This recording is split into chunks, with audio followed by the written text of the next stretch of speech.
Okay, now we're back. I don't know how long this is gonna last. But there's the little screen, we got it out. So we're gonna go back and reassemble it now. Your little screen right here can be a real pain.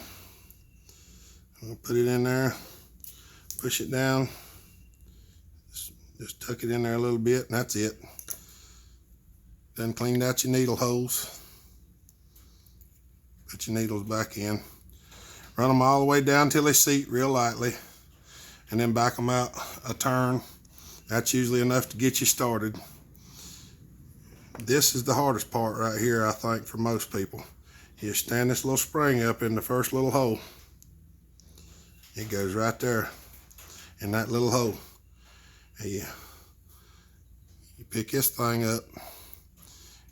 The easiest way I've ever found is I hang my little needle in there, and I try to set the needle down in the hole and catch the spring with this little divot. And if you can catch it, you're doing all right. Sometimes you can't, and you have to try it a time or two. That's okay too. Get it down in there, push your little piece back under your screw, and set it down in there tight. Put your screwdriver, snug it up.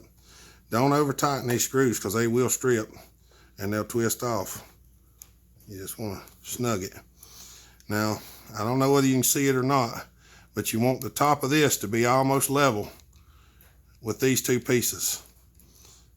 I don't know whether you can see it or not, but this one's just a shade high. And if you're a shade high, you just hold it here and just kind of push down on it a little bit and bend it a hair. And now you can see it's right flush with the top of that. And when you go to put your thing back in, your diaphragm, your gasket goes on the carburetor first, then the diaphragm goes on top of it.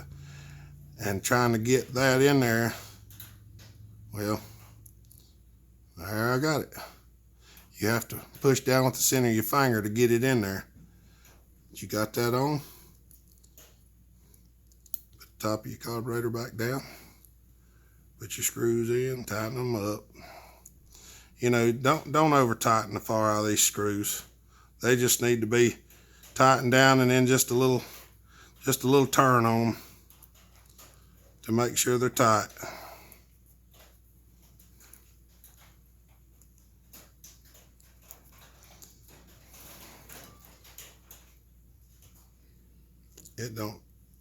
It really don't take that much. I mean, you can over tighten anything, so you know about what it took to get them out.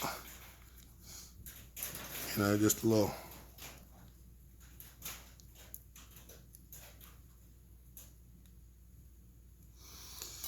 There's that side. This side's clean. You make sure when you put these back, you put them back in the right place, because, well, let's just say I have stuck some back together and put them in the wrong place before. Black one goes down first. The fiber looking one goes on top of it.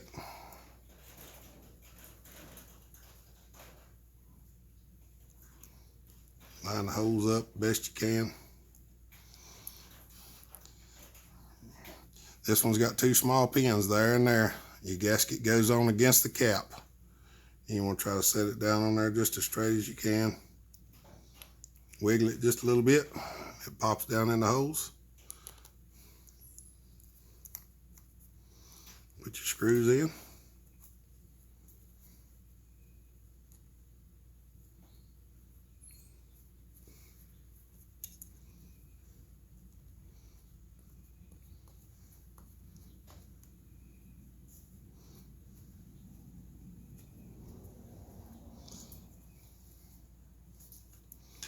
Tighten them up.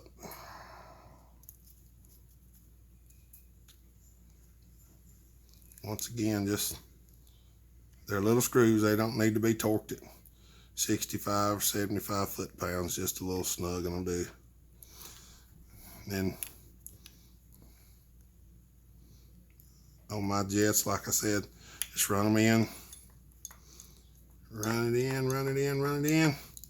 And at bottom out, half, one.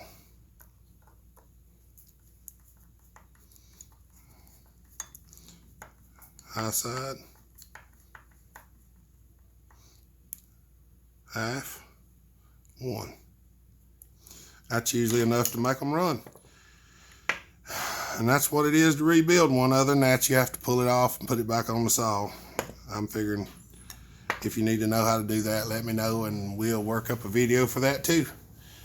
That's all we got for now. Hope that helps you out.